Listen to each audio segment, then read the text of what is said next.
ನಮಸ್ತೆ ಎಲ್ಲರಿಗೂ. ನನ್ನ ಇಂದಿನ ಕೊಟ್ಲಿನ್ ವಿಡಿಯೋಗೆ ನಿಮಗೆಲ್ಲರಿಗೂ ಸ್ವಾಗತ ಸುಸ್ವಾಗತ.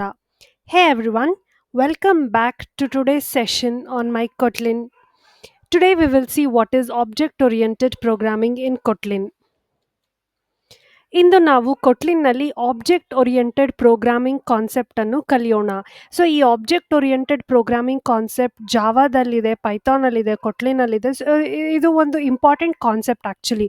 ಸೊ ಇದ್ರ ಕೆಳಗೆ ನಾವು ಕ್ಲಾಸಸ್ ಅಂದರೆ ಏನು, ಆಬ್ಜೆಕ್ಟ್ಸ್ ಅಂದರೆ ಏನು, constructors and encapsulation, inheritance, polymorphism, all these things we will check in today's session.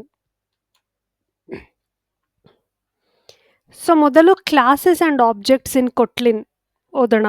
So ಕೊಟ್ಲಿನ್ ಆದರೆ, ಜಾವಾ ಆದರೂ ಏನು, ಪೈಥಾನ್ ಆದ್ರೇನು, ಎಲ್ಲದರಲ್ಲೂ ಕಾನ್ಸೆಪ್ಟ್ ಒಂದೇ. ಸೊ ನಾನು ಇದನ್ನು ಆಲ್ರೆಡಿ ಹೇಳಿದ್ದೀನಿ. ಕ್ಲಾಸಸ್ ಆ್ಯಂಡ್ ಆಬ್ಜೆಕ್ಟ್ಸ್ ಅಂದರೆ ಒಂದು ಕ್ಲಾಸ್ ಕೆಳಗೆ I can declare multiple objects. Okay, first class definition ನೋಡ್ಬಿಡೋಣ. Class in Kotlin is a blueprint for creating objects. It defines the properties and behaviour of an object. So class is like a blueprint ಥರ ಇದು. ಇದ್ರ ಕೆಳಗೆ ನಾವು multiple ಆಬ್ಜೆಕ್ಟ್ಸ್ನ create ಮಾಡ್ಬೋದು.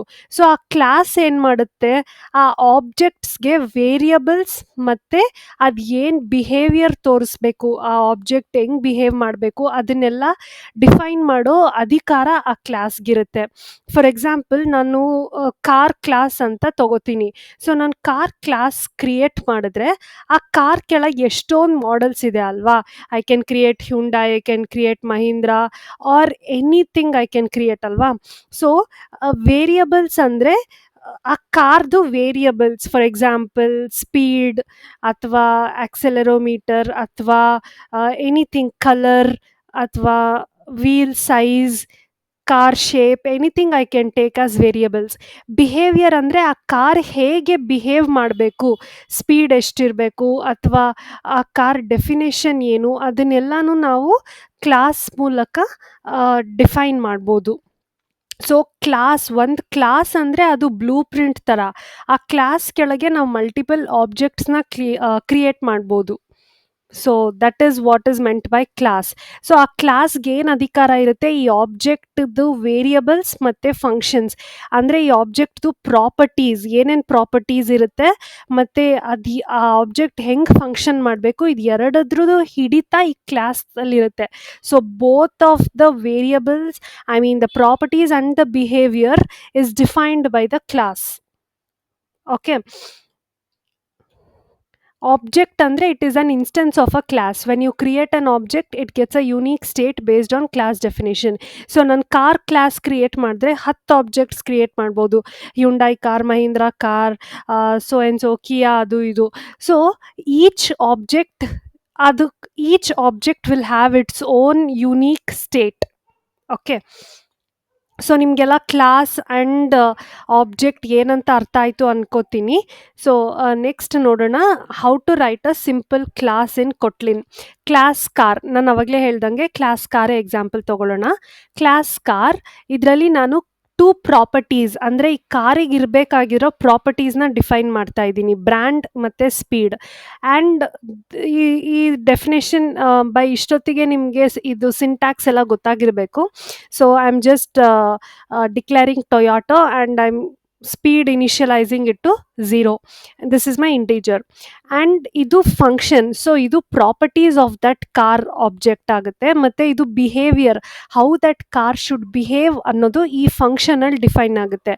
For example, accelerate function call ಆದಾಗ speed 10 speed ಜಾಸ್ತಿ ಆಗಬೇಕು. So that is telling this Toyota brand car is accelerating, speed is increasing. So every time I call accelerate function, ಈ ಥರ ಬಿಹೇವ್ ಮಾಡಬೇಕು ಅಂತ ನಾನು ಈ ಫಂಕ್ಷನಲ್ಲಿ ಡಿಫೈನ್ ಮಾಡ್ತಾ ಇದ್ದೀನಿ. ಸೊ ಇದು ನನ್ನ ಪ್ರಾಪರ್ಟೀಸ್ ಮತ್ತು ಇದು ನನ್ನ ಬಿಹೇವಿಯರ್. ಸೊ ಎವ್ರಿ ಕ್ಲಾಸ್ ಏನು ಮಾಡುತ್ತೆ, ಅದ್ರ ಆಬ್ಜೆಕ್ಟ್ ಏನೇನು ಪ್ರಾಪರ್ಟಿ ಸಿಗಬೇಕು ಅದಕ್ಕೆ ಆಬ್ಜೆಕ್ಟ್ಸ್ ಮತ್ತು ಆ ಆಬ್ಜೆಕ್ಟ್ಸ್ ಹೇಗೆ ಬಿಹೇವ್ ಮಾಡಬೇಕು ಅದನ್ನು ಡಿಫೈನ್ ಮಾಡೋ ಅಧಿಕಾರ ಕ್ಲಾಸ್ಗಿದೆ. ಸೊ ಫಾರ್ ಎಕ್ಸಾಂಪಲ್ ಇಲ್ಲಿ ಏನೇ ಕಾರ್ ನಾನು ಕ್ರಿಯೇಟ್ ಮಾಡಿದ್ರು, ಎಷ್ಟೇ ಆಬ್ಜೆಕ್ಟ್ ಕ್ರಿಯೇಟ್ ಮಾಡಿದ್ರು ಅದಕ್ಕೆ 2 ಪ್ರಾಪರ್ಟಿ ಇರಬೇಕು, ಬ್ರ್ಯಾಂಡ್ ಮತ್ತು ಸ್ಪೀಡ್, ಮತ್ತು ಅದ್ರ ಬಿಹೇವಿಯರ್ ಈ ಥರ ಇರಬೇಕು. ಬಿಹೇವಿಯರ್ ಅಂದರೆ ಫಂಕ್ಷನ್ ಮೂಲಕ ನಾವು ಹೇಳ್ತೀವಿ. ಸೊ ಆ ಕಾರ್ ಹೆಂಗೆ ಬಿಹೇವ್ ಮಾಡ್ಬೇಕು ಅನ್ನೋದೆಲ್ಲ ಫಂಕ್ಷನಲ್ಲಿ ಡಿಸೈಡ್ ಮಾಡ್ತೀವಿ. ಸೊ ಸ್ಪೀಡ್ ಇಷ್ಟಿರಬೇಕು ಅದೆಲ್ಲ ನಾವಿಲ್ಲಿ ಡಿಸೈಡ್ ಮಾಡ್ತಾ ಇದ್ದೀವಿ. ಇಲ್ಲಿ ನಾನು ಆಬ್ಜೆಕ್ಟ್ ಕ್ರಿಯೇಟ್ ಮಾಡ್ತಾ ಇದ್ದೀನಿ. Value my car, this is the object I am creating and I am creating it from the class called car.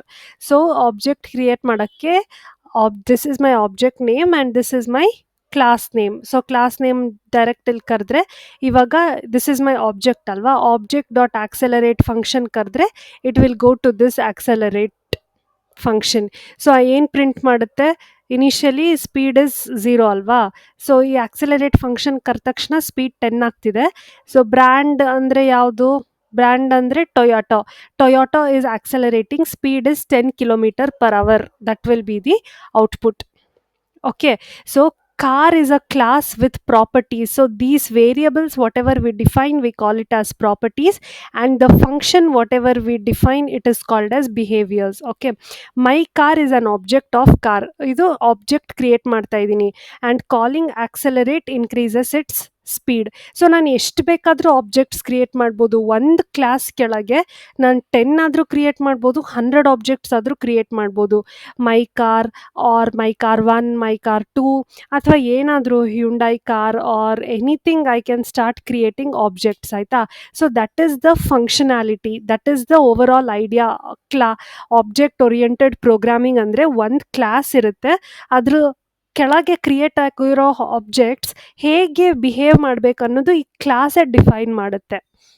So ನಿಮಗೆಲ್ಲ ಅರ್ಥ ಆಯಿತು ಅನ್ಕೋತೀನಿ. Class and objects, multiple objects from the same class. So ಇಲ್ಲಿ ನಾವು car 1 ಅಂತ create ಮಾಡ್ಬೋದು, car 2 ಅಂತ create ಮಾಡ್ಬೋದು. ನಾವು ಕಾರ್ 1 ಡಾಟ್ ಬ್ರ್ಯಾಂಡ್ ನೇಮ್ ಕೊಡ್ಬೋದು Ford, car 2 dot brand BMW ಕೊಟ್ಟಿದ್ದೀನಿ.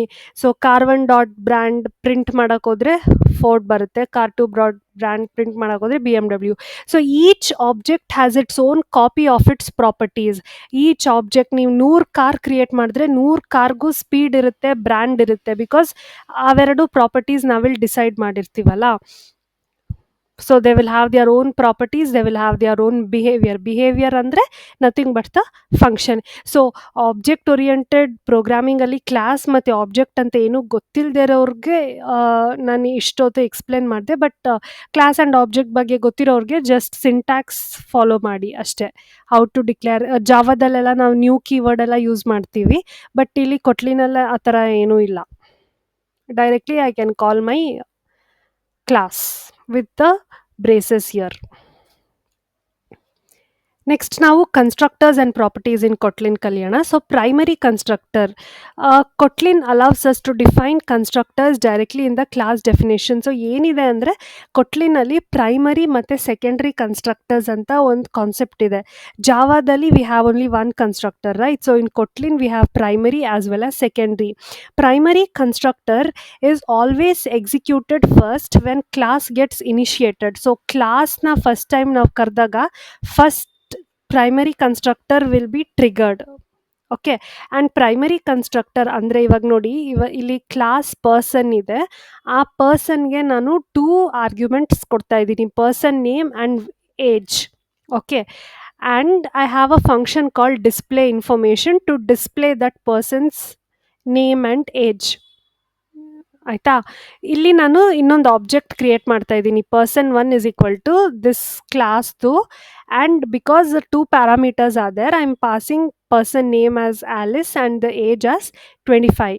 ಆ್ಯಂಡ್ ಪರ್ಸನ್ 1 ಅದೇ ಆಬ್ಜೆಕ್ಟ್ ಡಾಟ್ ಡಿಸ್ಪ್ಲೇ ಇನ್ಫೋ ಅಂತ ಕರೆದಾಗ name and age should be printed. So name and age print ಮಾಡಬೇಕಾದ್ರೆ $sign ಯೂಸ್ ಮಾಡಿ. Okay, so name and age print ಆಗುತ್ತೆ. ಇಲ್ಲಿ ಏನಾಗುತ್ತೆ ಅಂದರೆ ಪ್ರೈಮರಿ ಕನ್ಸ್ಟ್ರಕ್ಟರ್ ಆಲ್ರೆಡಿ ನಮಗೆ ಗೊತ್ತಿಲ್ಲದಲೇ ಪ್ರೈಮರಿ ಕನ್ಸ್ಟ್ರಕ್ಟರ್ ಇಲ್ಲಿದೆ ಆ್ಯಕ್ಚುಲಿ. ಸೊ ಕ್ಲಾಸ್ ಪರ್ಸನ್ ಇಲ್ಲಿ ಕನ್ಸ್ಟ್ರಕ್ಟರ್ ಪ್ರೈಮರಿ ಕನ್ಸ್ಟ್ರಕ್ಟರ್ ಇದೆ. ಸೊ ಬೇಸಿಕಲಿ ಏನಂದರೆ primary constructor is always default. Okay, I mean by default it is always public access. Public access ಇದ್ದಾಗ ಅದೇನಾಗುತ್ತೆ, ನಾವು constructor ಕೀವರ್ಡ್ನ ಇಲ್ಲಿ mention ಮಾಡೋದೇ ಬೇಡ. ಓಕೆ, ಸೊ ಕನ್ಸ್ಟ್ರಕ್ಟರ್ ಕೀವರ್ಡ್ ತೆಗೆದ್ರೆ it's just like I am passing parameters to this person.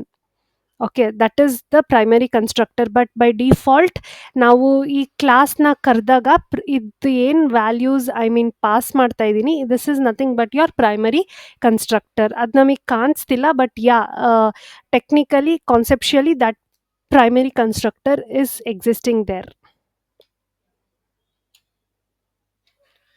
Secondary constructor andre like multiple constructors if I want to define, that time I use secondary constructor.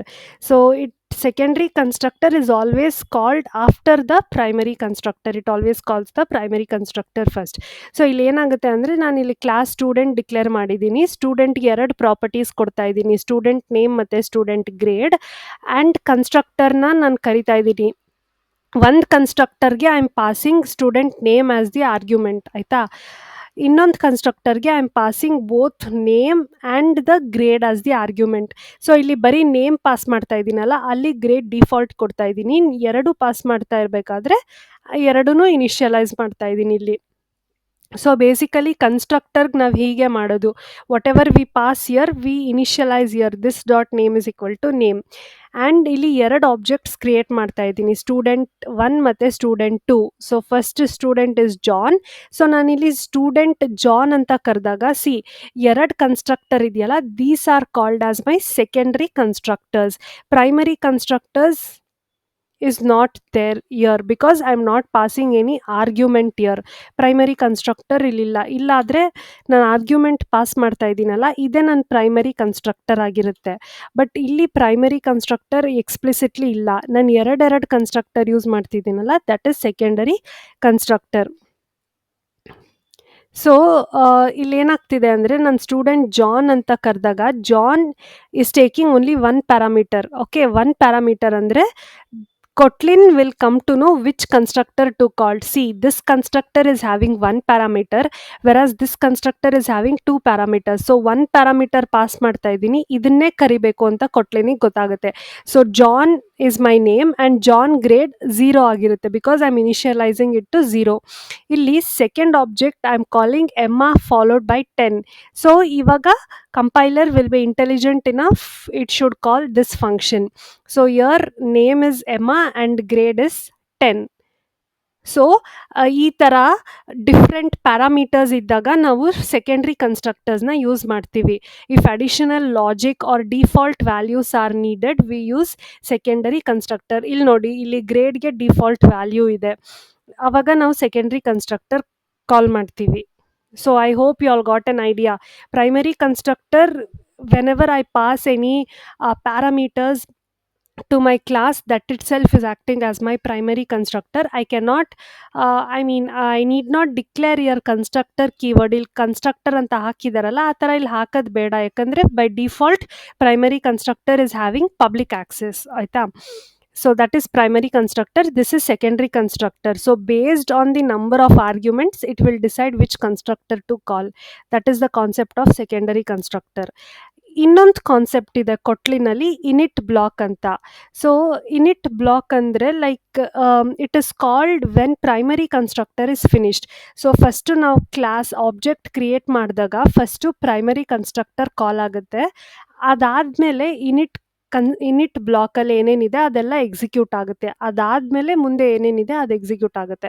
So ಇಲ್ಲಿ ನಾನು class dog define ಮಾಡ್ತಾ ಇದ್ದೀನಿ, ಡಾಗಿಗೆ ಒಂದು string value ಕೊಡ್ತಾ ಇದ್ದೀನಿ. And init block ಇದೆ ನೋಡಿ, println name has been created ಅಂತ. ಇಲ್ಲಿ ನಾನು ಡಾಗ್ ಆಬ್ಜೆಕ್ಟ್ ಕ್ರಿಯೇಟ್ ಮಾಡ್ತಾ ಇದ್ದೀನಿ. ಆಬ್ಜೆಕ್ಟ್ ಕ್ರಿಯೇಟ್ ಮಾಡೋದು ವೆರಿ ಈಸಿ ಅಲ್ವಾ, I just use the class name and if that class is not taking any parameters I leave it empty. ಇಲ್ಲಿ class parameter ತೊಗೋತಾ ಇದೆ, so ನಾನು ಎಂಟಿ ಬಿಡೋಕ್ಕಾಗಲ್ಲ, ನನ್ನ ನೇಮ್ ವ್ಯಾಲ್ಯೂ ಕೊಡಲೇಬೇಕು. So name ಬಡ್ಡಿ ಅಂತ ಕೊಡ್ತಾ ಇದ್ದೀನಿ. ಸೊ ದ ಮೊಮೆಂಟ್ ಈ ಡಾಗ್ ಆಫ್ ಬಡ್ಡಿ ಅಂತ ನಾನು ಬರೆದಿದ ತಕ್ಷಣ ದ ಕಂಟ್ರೋಲ್ ಇಲ್ಲಿ ಹೋಗುತ್ತೆ.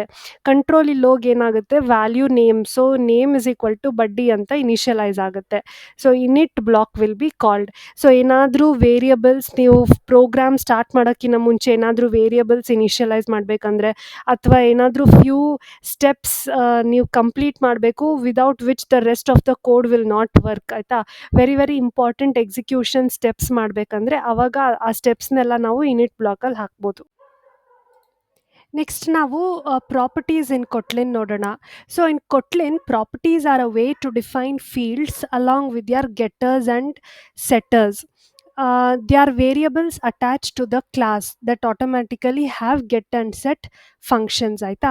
ಸೊ ಇನಿಷಿಯಲಿ ನಾವು ಕ್ಲಾಸ್ ಒಳಗಡೆ ಏನೇನು ವೇರಿಯಬಲ್ಸ್ ಡಿಫೈನ್ ಮಾಡ್ತೀವಿ ದೋಸ್ ಓನ್ಲಿ ಆರ್ ದ ಪ್ರಾಪರ್ಟೀಸ್. ಫಸ್ಟೇ ಹೇಳಿದ್ದೆ ನಾನು, these are the properties of the car which was brand and speed ಅಲ್ವಾ. ಸೊ ಅದೇ ಪ್ರಾಪರ್ಟೀಸ್ ಅಂತ ಕರಿತೀವಿ ನಾವು. ಆ್ಯಂಡ್ ಈ ಪ್ರಾಪರ್ಟೀಸಿಂದ ನಾವು ಗೆಟರ್ಸ್ ಆ್ಯಂಡ್ ಸೆಟರ್ಸ್ ತೊಗೋಬೋದು. ಫಾರ್ ಎಕ್ಸಾಂಪಲ್ ಇಲ್ಲಿ ನೋಡಿ, ಕ್ಲಾಸ್ ಟೆಂಪ್ರೇಚರ್ ಇದೆ, ಸೆಲ್ಸಿಯಸ್ನ ನಾನು 0 ಅಂತ ಇನಿಷಿಯಲೈಸ್ ಮಾಡ್ತಾ ಇದ್ದೀನಿ, ಫ್ಯಾರನ್ಹೀಟ್ನ ಡಬಲ್ ಅಂತ ಇನಿಷಿಯಲೈಸ್ ಮಾಡ್ತಾ ಇದ್ದೀನಿ. ಗೆಟ್ ಫಂಕ್ಷನ್ ಕಾಲ್ ಮಾಡಿದಾಗ Celsius into 9/5 + 32. So it's converting my Celsius value to my Fahrenheit value. So ನಾನು ಬೇರೆ ಕಡೆ ಎಲ್ಲೋ ಆಬ್ಜೆಕ್ಟ್ ಕ್ರಿಯೇಟ್ ಮಾಡಿದಾಗ ಗೆಟ್ ಫಂಕ್ಷನ್ ಕಾಲ್ ಮಾಡಿದಾಗ it will definitely pass me my Fahrenheit value. ಇಲ್ಲಿ ನಾನು ಫ್ಯಾರನ್ಹೀಟ್ ಏನೂ ಕೊಡ್ತಾ ಇಲ್ಲ, ಯು ಮೇ ಅಬ್ಸರ್ವ್ ಸೆಲ್ಸಿಯಸ್ 0 ಕೊಡ್ತಾ ಇದ್ದೀನಿ. 0 ಡಿಗ್ರಿ ಸೆಲ್ಸಿಯಸ್ನ I am converting into Fahrenheit and I am storing it in the variable called Fahrenheit. So this is my getters and setters also I can usually use. So this was about the constructors, the primary constructor, secondary constructor, init block and properties in Kotlin. So ಇದು flow ಹೇಗಿರುತ್ತೆ ಅಂದರೆ, first ನಾವು object create ಮಾಡಿದಾಗ object ಹೆಂಗೆ create ಮಾಡ್ತೀವಿ, object name followed by class name ಕೊಡ್ತೀವಲ್ಲ. So ಆ class name ಕರೆದಿದ ತಕ್ಷಣ ಅದೇನಾಗುತ್ತೆ, ಫಸ್ಟು ಪ್ರೈಮರಿ ಕನ್ಸ್ಟ್ರಕ್ಟರ್ ಇದ್ದರೆ ಅದು ಎಕ್ಸಿಕ್ಯೂಟ್ ಆಗುತ್ತೆ, ಆಮೇಲೆ ಇನಿಟ್ ಬ್ಲಾಕ್ ಎಕ್ಸಿಕ್ಯೂಟ್ ಆಗುತ್ತೆ, ಆಮೇಲೆ ಸೆಕೆಂಡರಿ ಕನ್ಸ್ಟ್ರಕ್ಟರ್ ಎಕ್ಸಿಕ್ಯೂಟ್ ಆಗುತ್ತೆ. So secondary constructor gets executed after the primary constructor and after all the properties and initial init blocks ಆಯಿತಾ. ಸೊ ಫಸ್ಟು ಪ್ರೈಮರಿ ಕನ್ಸ್ಟ್ರಕ್ಟರ್, ಆಮೇಲೆ ಏನೇನೋ ಪ್ರಾಪರ್ಟೀಸ್ ಇದ್ದರೆ ಅದೆಲ್ಲ ಡಿಫೈನ್ ಆಗುತ್ತೆ, ಆಮೇಲೆ init block, after that secondary constructor. So this is how the flow goes in Kotlin. So ಇವತ್ತು ನಾವು ಏನು ಕಲ್ತ್ವಿ, classes and objects in Kotlin ಕಲ್ತ್ವಿ, ಆಮೇಲೆ primary constructor, secondary constructor, init block ಮತ್ತು ಪ್ರಾಪರ್ಟೀಸ್ ಕಲ್ತ್ವಿ. ಸೊ ಇದೇ ತುಂಬ ಟೈಮ್ ತೊಗೊಂಡಿದೆ. ನಾನು ಇದೇ ವಿಡಿಯೋದಲ್ಲಿ encapsulation, polymorphism, these are the concepts of OOPs, inheritance ಇದೆಲ್ಲ ಮಾಡೋಣ ಅಂದ್ಕೊಂಡೆ, ಬಟ್ ಇದು ತುಂಬ ಲಾಂಗ್ ವಿಡಿಯೋ ಆಗುತ್ತೆ. ಅದಕ್ಕೋಸ್ಕರ ನಾನು ನೆಕ್ಸ್ಟ್ ವಿಡಿಯೋದಲ್ಲಿ encapsulation, polymorphism, inheritance, method, overriding, overloading, these are all very important OOP concepts, ಅಂದರೆ object oriented programming concept. So ನಾನು ನೆಕ್ಸ್ಟ್ ವಿಡಿಯೋದಲ್ಲಿ ಇದನ್ನೆಲ್ಲ ಕಂಪ್ಲೀಟ್ ಮಾಡ್ತೀನಿ. ಸೊ ಇವತ್ತಿನ ವಿಡಿಯೋ ನಿಮ್ಮೆಲ್ರಿಗೂ ಇಷ್ಟ ಆಗಿದೆ ಅಂತ ಭಾವಿಸ್ತಾ ಮುಂದಿನ ವಿಡಿಯೋದಲ್ಲಿ ನಿಮ್ಮ ಭೇಟಿ. So C all soon in my next session. Dimple signing off. Take care.